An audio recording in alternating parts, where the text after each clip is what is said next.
There is some interesting stats about the success of new business owners. 70% of business owners reach it to 5 years.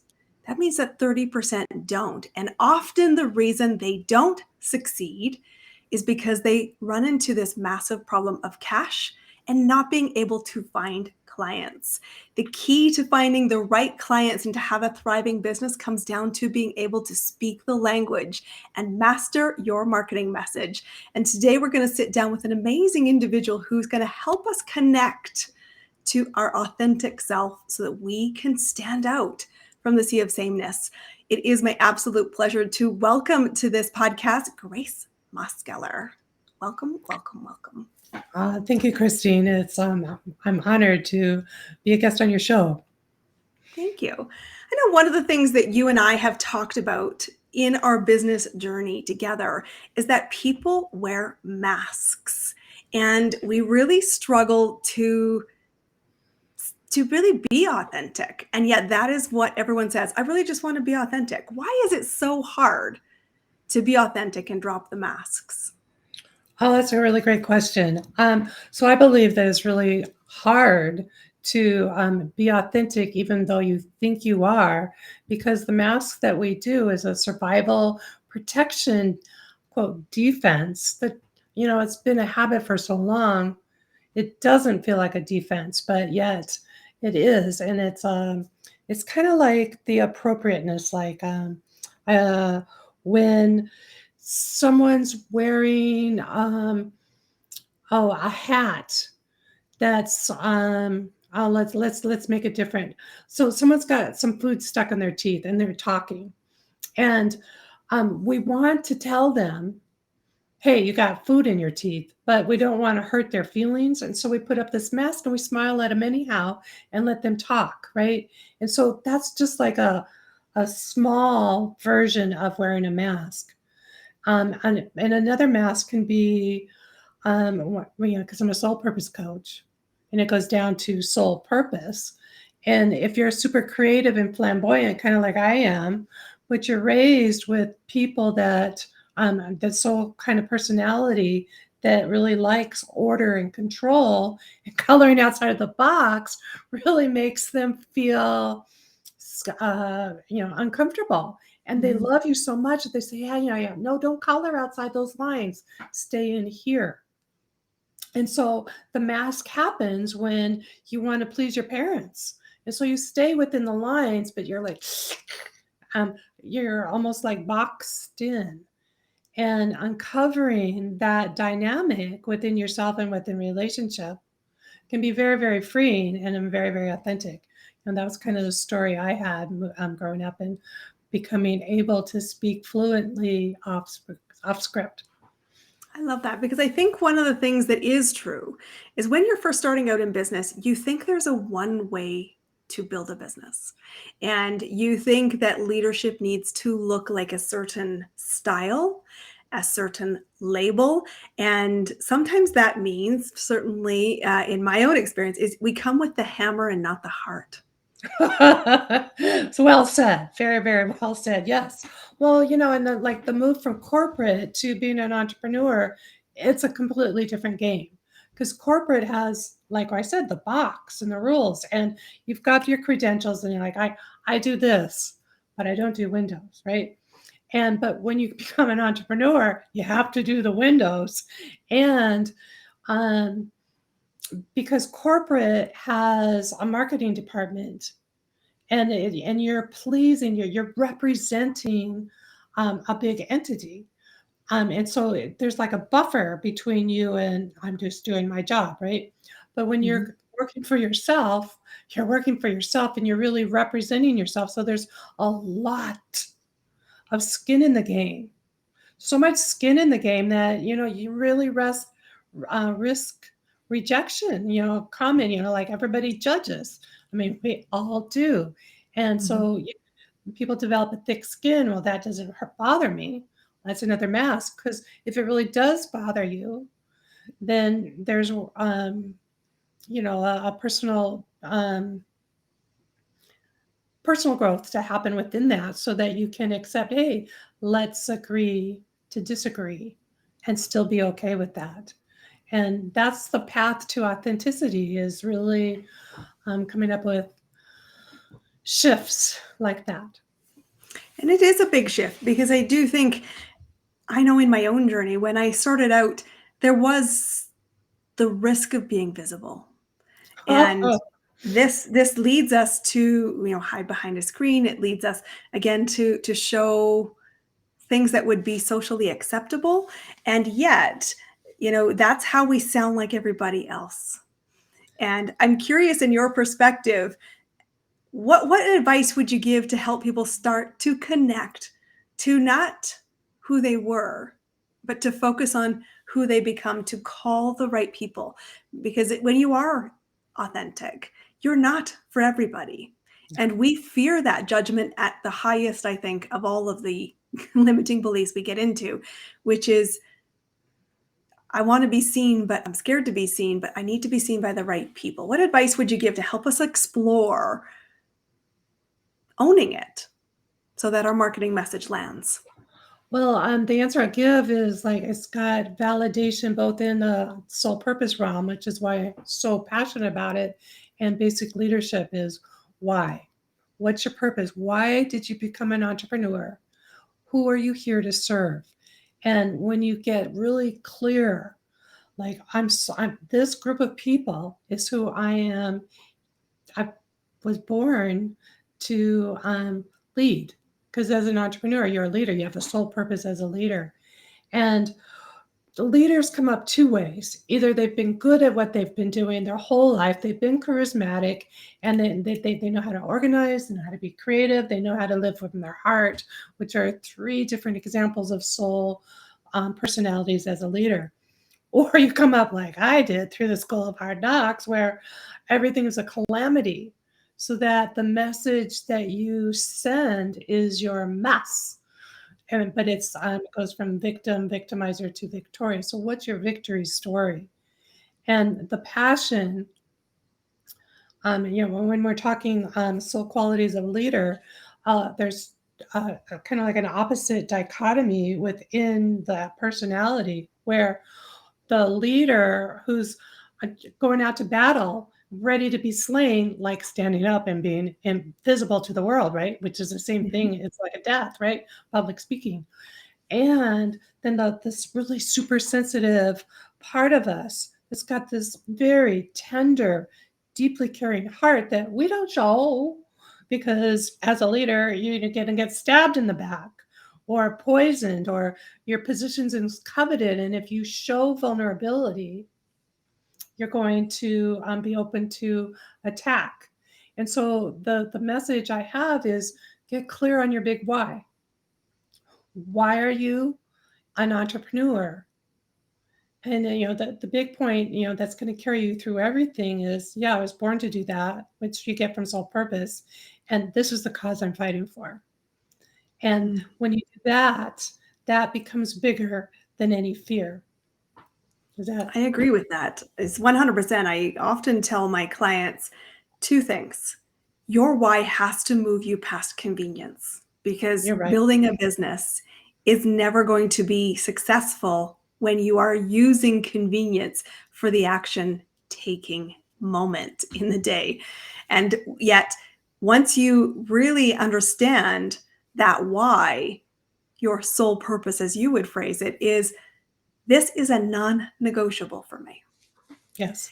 I need to get out of my way. And success in business, in my opinion, comes down to show up as a good human being. Because if you know you can serve somebody who has a problem that you understand at a very deep level, and you are there with resources to be a guide to serve somebody in darkness, you should feel compelled by your why to show up and be the light, whether it's the light in the darkness, the footprints in the sand, or to say simply the most powerful words I know in business: I see you.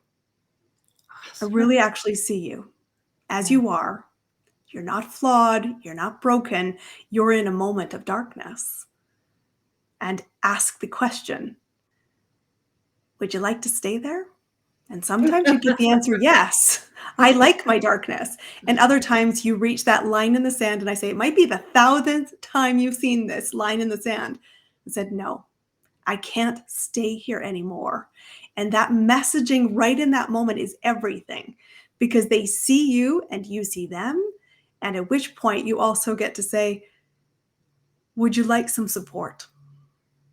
And what that may look like could be a million different things. But I think that's where the real power lies. And I said, it connects very much to your heart by saying, just, if I see you, I want to help you. I feel very compelled to do that. Yes. And the words are in the real extremes of spectrum of emotion.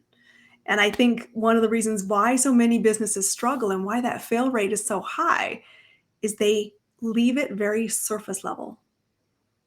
Agreed. Completely We agreed. don't get into the weeds. And so I'm Well, curious if you have some advice around how do you learn to build the capabilities of to being strip authentic, back the armor? to strip back the armor. How do you do that? Well, long story short, there's two ways. You can, there's a lot of coaches and healers out there that say, let's remove your blocks to abundance, to success, to being seen and heard. And so that I view that as from the outside, getting towards to uncover the brightness of your power, which in my work, I help you get in touch with the brightness of your heart and your soul, your purpose and your passion. And that creates a visceral feeling in your body that is, there's no other word besides passion. Um, and so how I'm different is um, I my suggestion is really get in touch with your big why and then drop your attention down into your heart, down into your soul, and let yourself really grow with that feeling. And that becomes your power. Because spiritually speaking, love melts fear. And when you have in service, that's how you love. That's your sole purpose. How do I love? Do I organize? Am I creative? And do I create teams? And variations of that. And so my advice is get in touch with your why, grow that feeling within you, and repeat and repeat and repeat. And it's really cool. One of my questionnaires I have for onboarding is, what do you have a process for co-creation with your business? And most people say, no, what's that? And so this is that.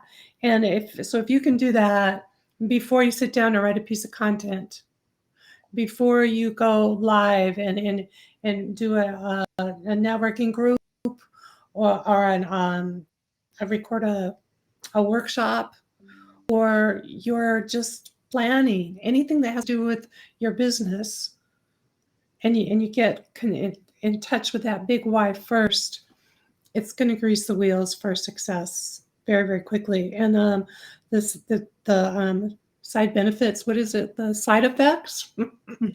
As your family life gets better too.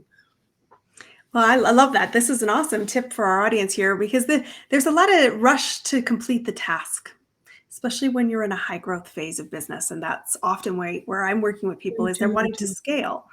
And I said, why? And it sort of is always a, sorry, Christine, question that comes up. I want to I make said, more money, why? right? Yeah. And money is often the easy answer. It's not the one that drives us, because seriously, if it was driving you, you would have it. It's abundant. It's everywhere. And sometimes the challenge really comes down to, I love this tip.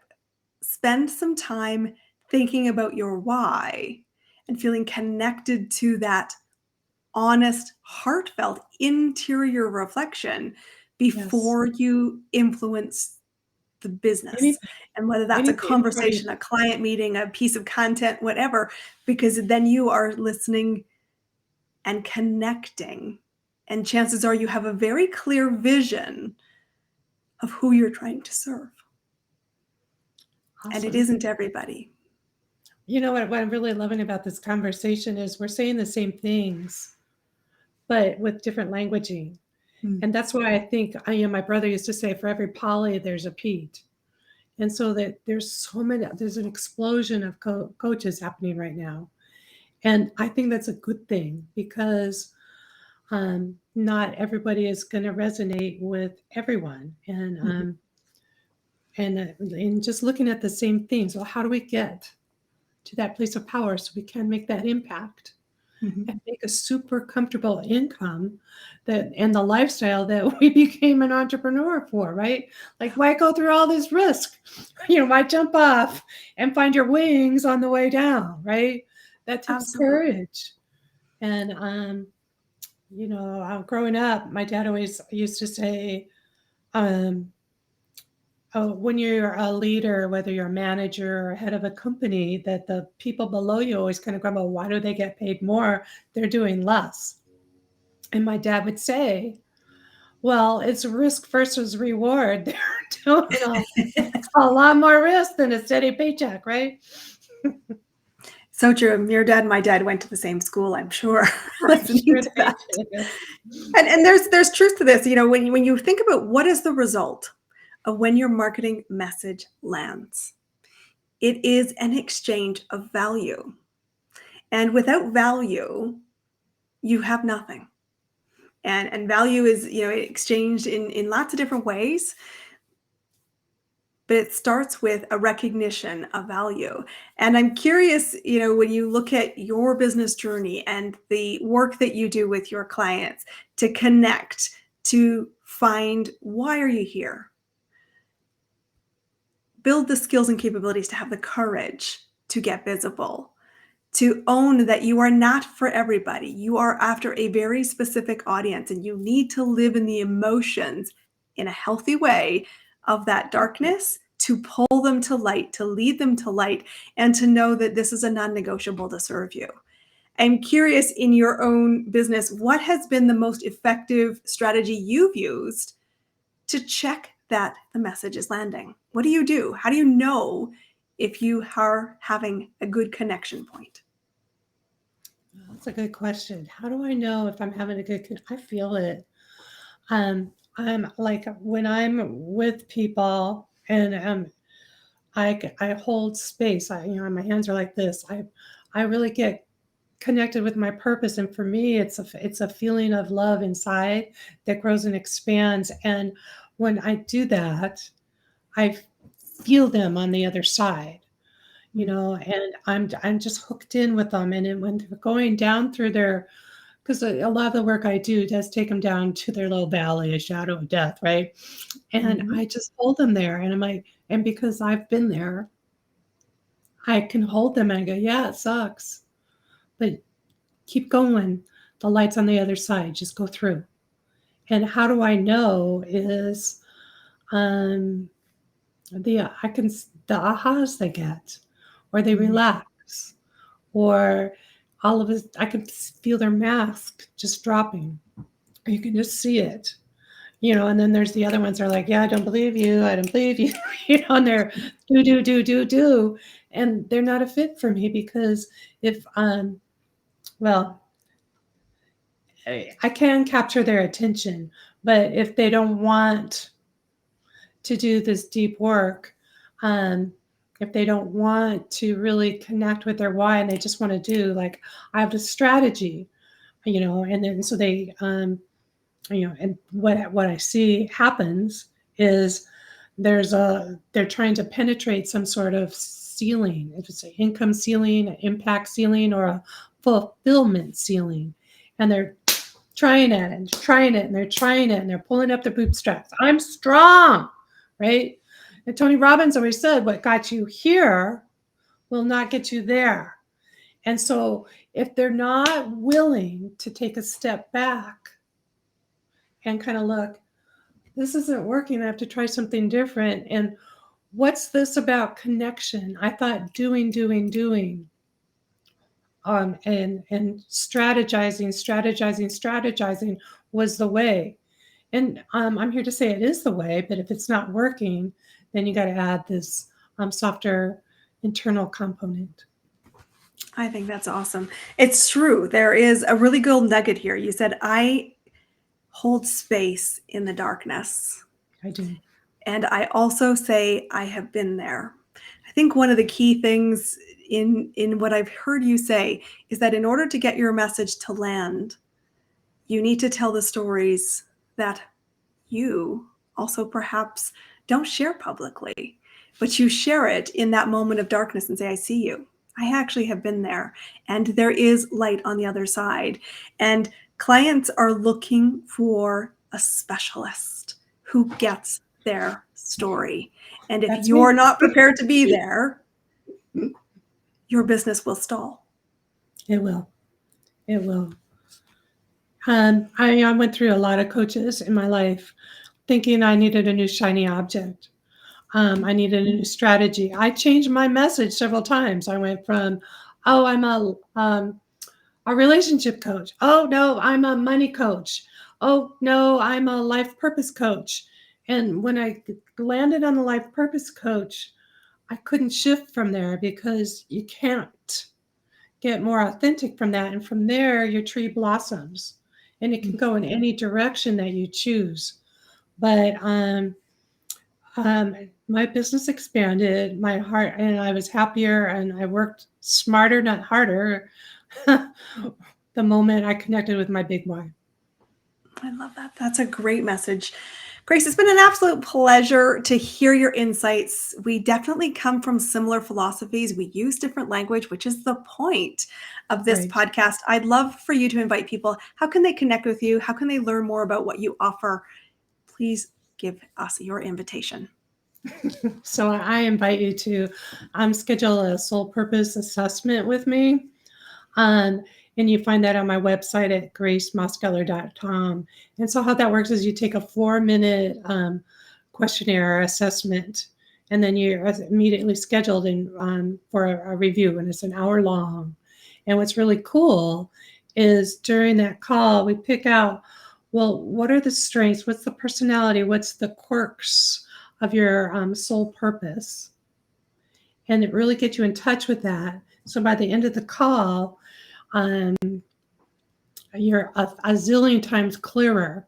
Plus, we point out where the masks are, where the blocks are, where the mismatches are to really reaching your future successful self. And then we decide if working with me would be a good thing or a different personality. It doesn't, but you definitely have a good diagnosis after that. Guys, you want to check it out. The link to do that is gracemosgeller.com. Thank you very much for being our guest. A couple of things, guys. This is the Master Your Marketing Message podcast. Be back here next week for another amazing episode. And if you love this, please give us a review, and we'd love to have you in our next episode. We'll see you then. Thank you, Grace, for being our guest today. Thank you very, very much, Christine. I'm very, very honored. Thank you.